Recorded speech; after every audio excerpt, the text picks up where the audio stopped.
What's going on, everyone, and welcome back to the channel. Today I'm going to be doing my official 2021 NBA mock draft for the top 5. Of course, these teams, could be in different order when it does come to the draft lottery, but I will be looking at, in terms of the 5 worst teams in the league. For example, Houston, who sit at 30, will have the first pick. Again, who knows if they'll the first pick when the actual draft comes around, due to the mysterious draft lottery that always seems to shock people. But I thought that this would be the best way to go about it instead of just simulating my own mock draft. So I guess without further ado, let's get straight into it with the first pick. And the Houston Rockets in my mock draft are going to be, of course, selecting Cade Cunningham out of Oklahoma. I think this is the most obvious choice for them, to go out and pick. Again, there has been reports that John Wall might have actually kind of requested a trade. Someone put an Instagram poll up pretty much saying, will John Wall leave or something like that. John Wall himself actually voted leave, which is extremely funny. But even if John Wall does stay on the team, I think there's just no way you can go about not drafting Cade Cunningham. He's a 6'8" point guard that can also guard the shooting guard position.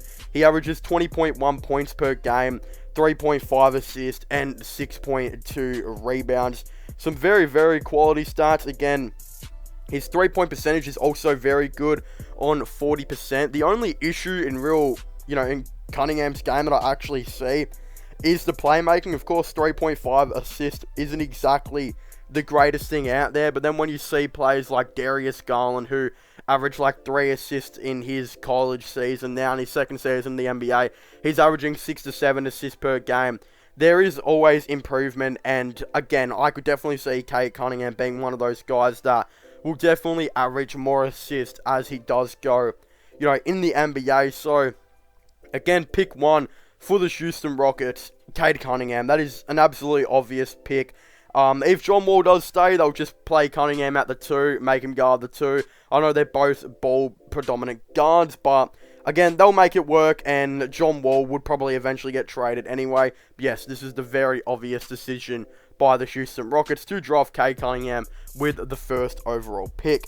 At pick number 2, I actually have the Orlando Magic. This is a more weird one, where it's kind of like tossing up between Jaylen Green and Evan Mobley, but I think considering the Magic have a lot of guard depth right now, I know that they possibly need a small forward. If they fall down the draft lottery, I could see them taking like Kaminga, but I think right now you kind of go best available, and in my opinion that is Evan Mobley. Now they obviously do have Wendell Carter coming off the bench, well, starting actually now as their center, but I feel like Wendell Carter is kind of that guy to come off the bench and play to 20 to 25 minutes per game guarding the center. He can also guard the power forward position on times as well. He is 6'9", so I feel like he's more of that, explosive center off the bench that can put up a lot of points and play some potential defense here and there. Of course, he's not a great defender, and he's never known to be a great defender, but again, if you get him in the right role, I think he'd be perfect off the bench. But Evan Mobley is a guy that you, of course, cannot go past. He should be the number 2 pick, in my opinion. He is currently averaging 34 minutes per game, 30% from 3. He's gradually improving that jump shot, as most of us do know. He's averaging 16.4 points per game, 8.7 rebounds, and 2.4 assists on a field goal percentage of about 58%. And of course, the big one, which a lot of people are looking at, is 2.9 blocks per game. He is a 7-footer that could even potentially play power forward. We've seen that he's played power forward quite a bit. In fact, ESPN actually has him listed as a power forward. I think his more natural position will probably be center, but again, by the time he develops in the NBA, I could potentially see him going through a hybrid role, similar to how Anthony Davis goes about it, how AD is probably a center, but plays as a, 7-foot, 6'11" type power forward. I think Mobley will be a pretty similar thing. Mobley is a very lanky guy, though, very skinny. I think that his body is, I'm not too sure if it's necessarily ready for the NBA. Again, as we see here, he's averaging about 8.7 rebounds in college. I could see him very much struggling in his first season when it does come to rebounds, just because I don't necessarily think he has an NBA-ready body. You know, we've seen James Wiseman kind of go through this, where Wiseman's averaging less than 6 rebounds in his first season with the Golden State Warriors. So I think that's mainly the issue that you kind of look at if you're the Orlando Magic. But again, looking on as a further thing, I think you pick him over Jaylen Green, not just as well because he's better than Jaylen Green, but as well as I think the Magic do have, you know, quite a bit of guards on their team. Of course, Markelle Fultz will be the main point guard for the future. Cole Anthony will be the 6th man, I would think. They've also got RJ Hampton, who's actually been playing quite a bit better, you know, since he has been on the team. They've got Gary Harris for another season. Terrence Ross they'll probably trade eventually, but he is still there. And Michael Carter-Williams, who has been pretty loyal and pretty good for Orlando for a couple of years, who I'm sure they'll most likely want to keep. So again, as I was saying, I think they're kind of solidified with their guards. And if they were needing a guard, probably a backup shooting guard in free agency or something like that. Again, they could look to take Jaylen Green, but honestly, I think their center/power forward depth is a lot worse right now than what their, you know, kind of guard depth is. Maybe they could even start potentially Evan Mobley and Wendell Carter Jr. on the team at the same time. You know, Wendell Carter Jr. can play center. Mobley can play as that 6'11", a 7-foot power forward, similar to an Anthony Davis role, and then maybe Jonathan Isaac can go back to guarding the small forward. So again, I think there's a lot of room they can work with Evan Mobley, and again, that's why I think they should take Evan Mobley with the 2nd overall pick. With the 3rd overall pick, I have the Detroit Pistons, and now that I've kind of seen that, you know, that the Orlando Magic have taken Evan Mobley, I think this decision is made pretty clear by the Detroit Pistons that they should take Jaylen Green. I think Jaylen Green would be absolutely perfect for this team. He comes in as a really nice shooting guard. Considering they do lack quite a bit of guard depth as well, I think that this is kind of the move. You know, again, they do have Saddiq Bey as their small forward/power forward. You know, Jeremy Grant is kind of in that very similar position. Killian Hayes, I'd say, is their starting point guard, but considering he actually hurt his hip flexor, which is one of the worst injuries that, of course, you can do in the NBA, it's going to be really hard to see how Killian Hayes is going to go about, you know, his career. We also see they've got Dennis Smith Jr., who I think they'll keep for another season, but their point guard, you know, I feel like they'll give Killian Hayes the chance to see if he can prove himself, even with all the injuries that he has, of course, had. But when it does come to Jaylen Green, he actually has been playing with the G League Ignite team, where he has played 15 games on about 32 minutes per game. Some pretty nice stats, you know, for him. He is just one of those guys that is a really, really nice shooter. Like, his 2-point percentage is really good. You know, again, he's averaging 36% from 3, which is decent numbers, but he has been pretty inconsistent at times. He's averaging about 18 points per game, 2.8 assists, and about 4 rebounds per game. Again, 18 points per game is really, really nice, and he's playing against professionals in the G League, so he's already got, you know, that more experience. We've seen how much this helped LaMelo Ball when LaMelo Ball went and played with one of the best leagues in the world, you know, the National Basketball League in Australia. He went and played there, became really the face of the league, and was playing professionals. Of course, his team was getting smacked every week because they were really young, but again, he still showed what he can do, and I feel like he got that real competitive spirit going on. He got a lot more, of course, professional knowledge playing against actual professionals, and I feel like, I'm not too sure if the G League is better than the NBL. Both of the leagues are extremely competitive. Of course, I feel like G League's probably better offensively. NBL is probably better, you know, defensively.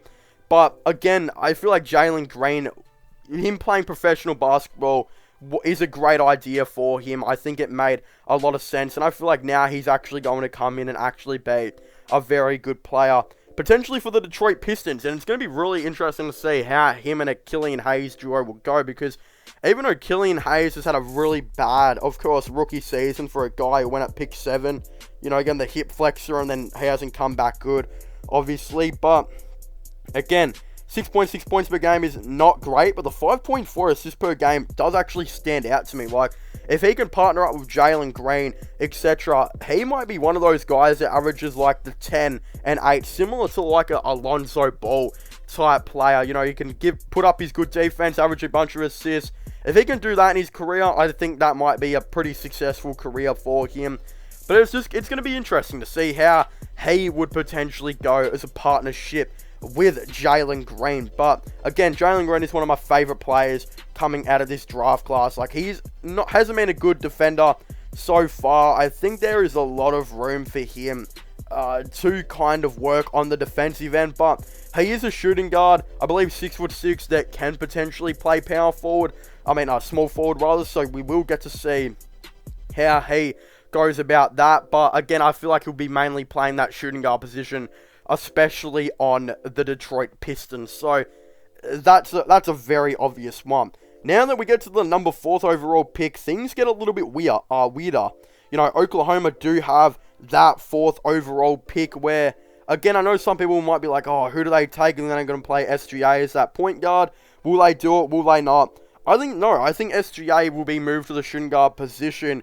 And I think they will go with Jalen Suggs out of Gonzaga. I think that is a very good move for them to potentially make. Of course, Jalen Suggs is listed as a 6'4" point guard. In my opinion, I think he possibly about 6'2", 6'3". I'm not too sure if he's actually 6'4". Usually players get marked down when they come into the NBA, because I believe in college and that they get measured with their shoes on, while in the NBA they have changed that, and I don't think they get measured with their shoes on at all. So I think that's kind of how it works. But again, Jalen Suggs has had a good season as well. He's averaging about 14.4 points per game, 5.3 rebounds on 4.5 assists. Again, he is very, very, raw, but I honestly believe with, again, his defense and his ability to guard the 1 and 2, again, he's only playing 29 minutes per game, so once that gets improved, I could see him maybe having a struggle potentially in his first, season, but I feel like he'll be one of those guys that gets better as the time goes. Of course, 33% from 3 isn't great, but I feel like he's the most raw, out of anyone I've mentioned so far, but I definitely feel like over time, he will slightly improve, and I think if you're OKC, you got to take that chance on him and see how he, will potentially go. But I think, again, a duo of Jalen Suggs and Shai Gilgeous-Alexander would be a very fun one to watch, and will be one that we could, potentially see in the long term, maybe go pretty far in the NBA. And again, we'll definitely see, he might struggle in his first season or something, but it is going to be a test to see how he can really go. Now, moving on to the 5th pick right now, we actually have the Cleveland Cavaliers, who they're also in a very weird position. I definitely, debated this pick for a long time, because honestly, as a Cavs fan myself, I have a feeling we always fall down in the lottery. Like, we've fallen down quite a bit recently, with the Colin Sexton pick. People were, saying that we could potentially jump up. I'm pretty sure we just, stayed the same at 8. Again, with the Darius Garland pick, we were projected to have pick 2. We dropped to pick 5 for Isaac Okoro. We were supposed to have pick 2. We dropped down to pick 5. It was just lucky that the 2 players we got actually have seemed to be like the bright spots of the Cavs.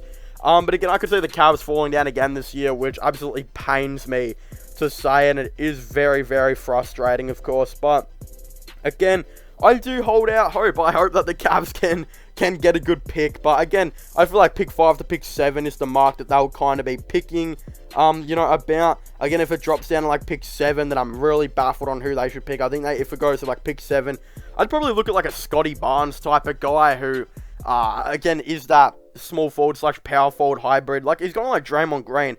Plays power forward, pretty nice defender. I think he's a bit better shooter than what Draymond is, but he's also got that playmaking going for him. I feel like he's like him. But at pick 5, I would definitely look at, if you're not going to trade down, they could also trade down and maybe try and get like a Jalen Johnson or a Scotty Barnes. But at pick 5, you probably just take best available, which is Jonathan Kaminga, out of the G League Ignite team as well. He is extremely raw. He is probably one of the most raw players in this whole entire draft. Like, I mean, he's played 13 games. He has played, had 33 minutes per game. He's averaging 16 points per game, which is really good. Seems to be a very good defender. I believe he's 6'8", so he'll most likely play power forward, / small forward as well. Be like that forward type of guy. The issue I see with Jonathan Kaminga is his 3-point percentage, which is absolutely terrible. It is 25%, and if you watch this guy shoot, his jump shot is all over the place. Like, if you want to see a guy brick, you'll see Jonathan Kaminga. He has bricked a lot of shots. There has been a lot of air balls. It is going to take an extreme amount of time for him to get that right.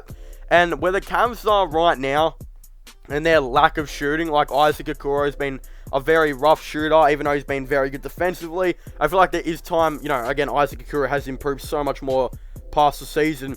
But Jonathan Kaminga is a lot more raw than what Isaac Okoro was coming into this. He is 25% from 3 when I think Isaac Okoro was about 30%. So you kind of look at it as, you're like, oh, well, what do you do as the Cavs? Because I don't believe Jalen Johnson is that good of a shooter either. And he guards like that shooting guard, small forward position, the wing. But if you look at Scotty Barnes, who guards that power forward / small forward as well, Scotty Barnes has been known to be, not as good as a scorer as Kaminga, a better playmaker than what, Kaminga is as well. But again, Scotty Barnes is that type of guy where he's also been inconsistent on the 3-point percentage, only on 28%. But he definitely looks like he has room to go and be like a 35%, from 3 shooter. So it is really interesting. Is Scotty Barnes or Jonathan Kaminga? It will be a debate. Kaminga is a lot better than what Barnes is right now, in my opinion. But also, I feel like Barnes could be like that Draymond Green type of guy. While Kaminga's, he's a really interesting one as well, because he'll probably guard that power forward position. But I feel like he might be more of that small forward, position, considering he is 6'8". I feel like if you want to guard power forward, you've got to be about, maybe 6'9", to potentially 6'10". Again, I think 6'9" is kind of the perfect height. And who knows, if Kaminga gets scaled down to 6'7", that is very concerning. He does look 6'8" though, so I'll give him that. It will be really interesting, considering it's the J League. I think they could be measured without shoes, similar to the NBA. So if he's 6'8", and he's good enough defensively, which it does look like he is, then you'd think that the Cleveland Cavaliers would most likely look at taking Jonathan Kaminga in the draft. But of course, I'd very much like to hear all of your thoughts and opinions on this down below. What do you guys think about my top 5? Do you guys like it? Or do you guys think that some of these teams maybe should pick a different player? Again, I feel like the only one that's really up for debate is the Orlando versus Detroit, of course. Who should Orlando take if they had picked 2? Would they take Mobley? Would they take Green? It's really up to personal opinion how you read their team. But of course, again, on who you think's best available. But of course, I'd very much like to hear all of your thoughts and opinions on this down below. Don't forget to subscribe to my gaming channel and my IRL/vlogging channels if you haven't already. Links for them will all be in the description down below. But as always, I'd like to thank you guys so much for watching this video. Make sure to leave a like, subscribe, and comment, and I'll see you guys next time. Goodbye.